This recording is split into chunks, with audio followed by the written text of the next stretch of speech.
Saturday unique scans for the University of Windsor was 2,354. That's up 695 scans over last year on Saturday. That's a total for the fair this year of an increase of 1,014 scans.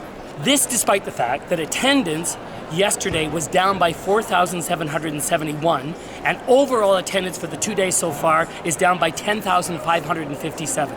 So that means that we're doing a fabulous job getting people into our booth and keeping them here for unique, deep conversations and getting way more interest in the University of Windsor.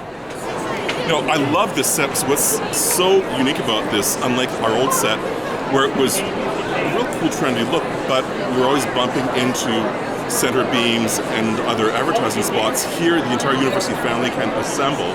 Students and families can see how comprehensive we are. We got space where we can sit down, have conversations, capture conversations. We can include other people.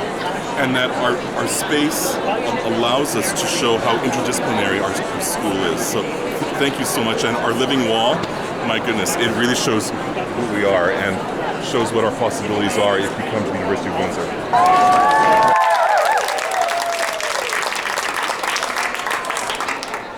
When I say Lancer, you say Nation! Lancer! Nation! Lancer! Nation! When I say you say Windsor! You!